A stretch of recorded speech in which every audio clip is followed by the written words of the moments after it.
Hello guys, I'm Rohith. In this video, we will talk about plant physiology, 13th chapter, photosynthesis higher plant. Second part video. In this part, where does photosynthesis take place? Enga photosynthesis nadakudhu. How many types of pigments involve photosynthesis? எத்தனை pigmentsலாம் photosynthesis involve ஆகுது சொல்லிட்டு இந்த ரெண்டு சப்டாபிக்கும் இந்த வீடியோல பார்க்க போறோம். வாங்க வீடியோக்குள்ள போகலாம். இப்போ where does photosynthesis occur take place அப்படின்னு பார்க்கும்போது இந்த டயக்ராம் குளோரோபிளாஸ்ட்ல தான் photosynthesis நடக்குது அப்படின்னு பார்த்தோம். இதுதான் டயக்ராம். இந்த டயக்ராம் பார்க்கும்போது இது இன்னர் மெம்பரைன், இது அவுட்டர் மெம்பரைன், இது இன்னர் மெம்பரைன், இது அவுட்டர் மெம்பரைன். அப்புறம் இது பார்க்கும்போது லிப்பிட்ஸ் ட்ராப்லெட் அப்படின்னு சொல்லுவாங்க. லிப்பிட்ஸ் அப்படின்னு படிச்சிருப்பீங்க. செல் இதில் உங்களுக்கு தெரியும். இது ஸ்டார்ச் கனூல் அப்படின்னா இந்த இடத்துல தான் ஸ்டார்ச் சிந்தசைஸ் ஆகுதுன்னு சொல்கிறாங்க. அப்புறம் இது மாதிரி இருக்குது பாருங்கள், இதெல்லாம் கிரானா. இது ஸ்ட்ரோமா லேமல்லே. இந்த ரெண்டு கிரானாவும் கனெக்ட் பண்ணுறது தான் ஸ்ட்ரோமா லேமல்லே அப்படின்னு சொல்லிட்டு படிச்சிருப்போம். இந்த ஒரு கிரானா இந்த ஒரு கிரானாவை மெர்ஜ் பண்ணுறது ஸ்ட்ரோமா லேமல்லே. இது கிரானா. தேலக்காய்னா ஒன்று தான் இருக்கும். தேலக்காய்டை அடுக்கி வச்சா கிரானா அப்படின்னு சொல்லிட்டு நம்ம போன வீடியோவில் கூட சொல்லியிருப்போம். ஓகே, இப்போ சின்னதாக ட்ராப்லெட்ஸாக இருக்கிறது ரைபோசோம். அது ஒரு சுகர். டிஎன்ஏலாம் இருக்குல்ல, டிஎன்ஏ இருக்குது, ஆர்என்ஏலாம் இருக்குல்ல, அந்த சுகர். ஓகே, அதுதான் சுகர், ரைபோசோம். இது ஸ்டோமா. எம்டியாக இருக்கிற இடம் ஸ்டோமா. அந்த இடத்துல ஸ்டோமா மேட்ரிக்ஸ் இருக்குது, ஒரு லிக்விட் இருக்குது, அது மேட்ரிக்ஸ் சொல்லுவோம். ஓகே, இதுதான் இந்த டயக்ராமில் கொடுத்துருக்காங்க.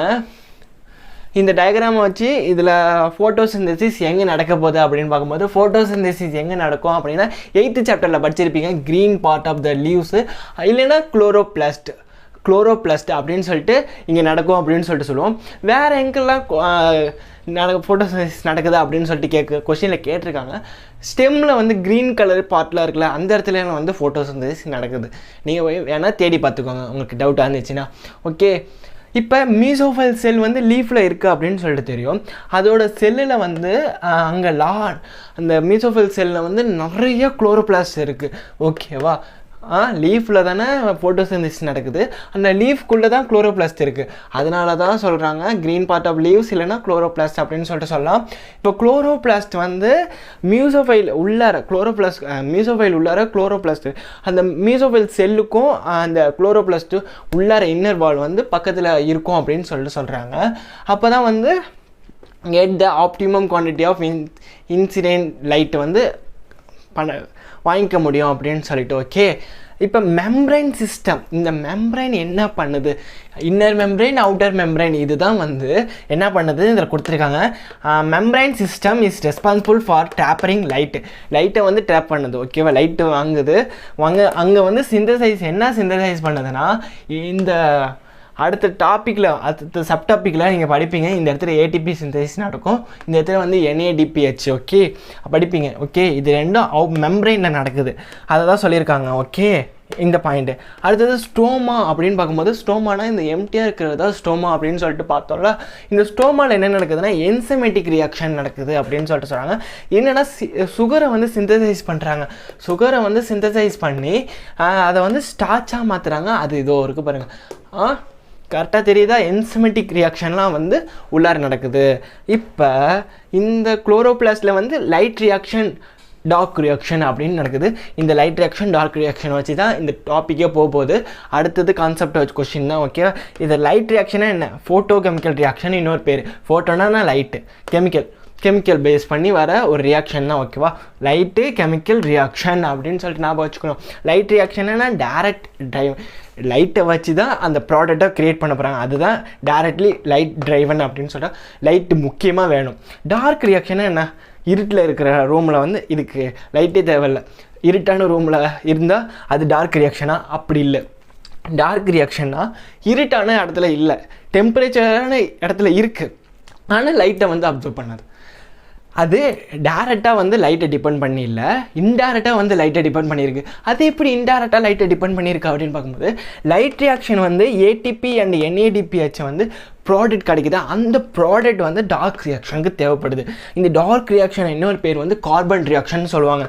கார்பன் ரியாக்ஷன் இந்த ஏடிபியும் NADPHும் டார்க் ரியாக்ஷன் வந்ததுக்கப்புறம் டார்க் ரியாக்ஷனோட ப்ராசஸ் ஆரம்பிக்குது. ஓகேவா, இது not directly light driven but depend on the product of light, அதாவது ATP அண்ட் NADPH.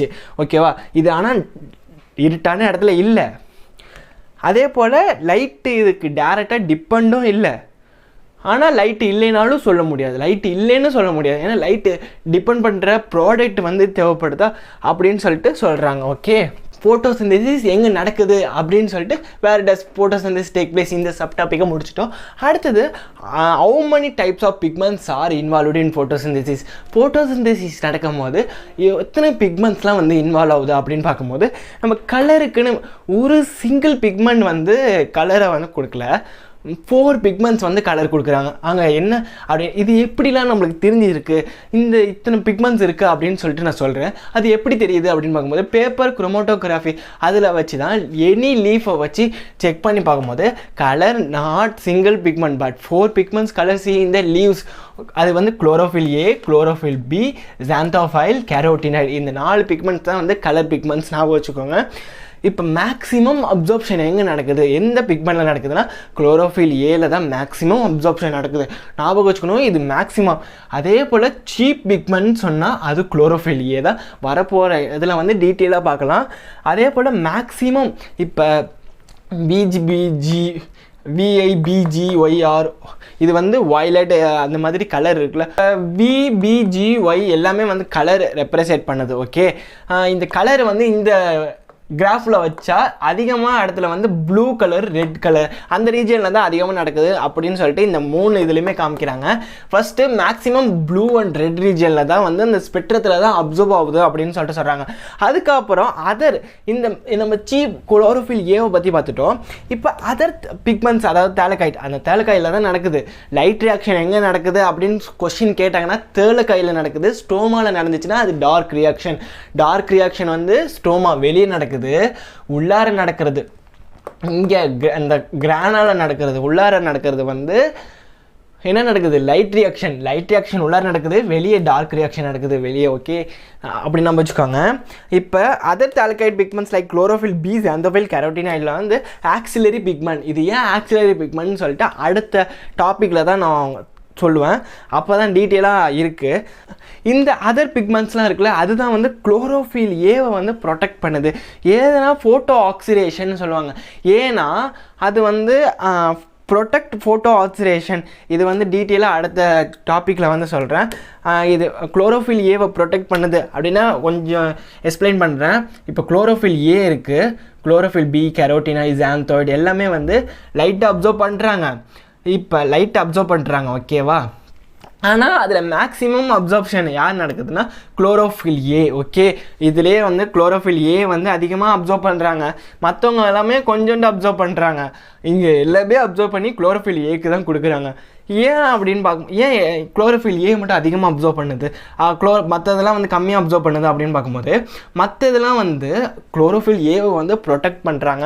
ஏன்னா நிறைய இங்கே வந்து லைட்டை வந்து அப்சர்வ் பண்ணிட்டாங்கன்னா இங்கே டேமேஜ் ஆகிடுவாங்க அப்படின்னு சொல்லிட்டு இங்கே எல்லாமே பிரித்து வேலையை வாங்கி அதுக்கப்புறம் சேர்த்து குளோரோஃபில் ஏக்கே அனுப்புகிறாங்க. ஓகேவா, இதுதான் வந்து குளோரோஃபில் ஏவை ப்ரொடெக்ட் பண்ணுறாங்க. இது வந்து செயின் மாதிரி ப்ராசஸ் நடக்குதா, அதனால தான் ப்ரொடெக்ட் ஃபோட்டோ ஆக்சிடேஷன் அப்படின்னு சொல்லிட்டு சொல்கிறாங்க, லைட் ஆக்சிடேஷன். ஓகே, இதுக்கு டீட்டெயிலாக வந்து அடுத்த வீடியோவில் வந்து அப்போ தான் தெளிவாக கொடுத்துருக்காங்க அந்த சாப்டர், அதை சொல்ல. இப்போ கிராஃபில் வந்து இது absorb light by chlorophyll pigments அப்படின்னு குளோரோஃபில் பிக்மெண்ட்ஸ் அப்படின்னு பார்க்கும்போது இங்கே இந்த பெருசாக போதில்லை, இந்த இடத்துல வந்து குளோரோஃபில் ஏ, இங்கே வந்து குளோரோஃபில் B, இங்கே வந்து கேரோட்டினாய்டு. இதை நீங்கள் புக்கு டயக்ராமில் வந்து வச்சு பார்த்தீங்கன்னா இந்த லைட்டில் வந்து இந்த ப்ளூ ரீஜன், ரெட் ரீஜனில் வந்து அதிகமாக இருக்கும். அது நீங்கள் புக்கில் டயக்ராம் வச்சு பாருங்கள். இந்த BR அப்படின்னு டயக்ராம் போட்டதுக்கப்புறம் தெரியும், 400லேருந்து 700 அதை வச்சு பார்த்தீங்கன்னா உங்களுக்கே தெரியும். அதே போல் ரேட் ஆஃப் ஃபோட்டோசிந்தசிஸ் எங்கே நடக்குது, இந்த இடத்துல நடக்குது, இந்த இடத்துல நடக்குது. ப்ளூ ரெட்டு இல்லைனா red blue, BGB blue red, இந்த இடத்துல ப்ளூ இருக்குது, இந்த இடத்துல ரெட் இருக்குது, அதிகமாக நடக்கும். புக்கில் நீங்கள் எடுத்து பார்த்தீங்கன்னா உங்களுக்கே தெரியும். அடுத்தது வேவ் லென்த் அப்படின்னு பார்க்கும்போது லைட் அப்சர்வ், கீழே வேவ் லென்த்னு பார்க்கும்போது 400லேருந்து 700, 650னா ஃபோட்டோ சிஸ்டம் 1, ஃபோட்டோ சிஸ்டம் 2 வந்து 700. இதை நீங்கள் அடுத்த சப்டாபிக்கில் வந்தால் தான் புரியும். இதுதான் அவ்வளோதான் உங்களுக்கு இந்த 2 சப்டாபிக். இதை நீங்கள் சும்மா க்ரோத்து பண்ணிக்கோங்க. இதில் வேறு ஒன்றுமே இல்லை. இது பார்க்க தான் பெருசாக இருக்கும், வேறு எதுவுமே நீங்கள் படிக்கணும்னு அவசியம் இல்லை. இது வந்து சும்மா சாதாரணமாக தெரிஞ்சிக்க வேண்டியது. இதுலேருந்து கேட்டால் இவ்வளோ தான் கேட்பாங்க, வேறு ஒன்றும் கேட்க மாட்டாங்க.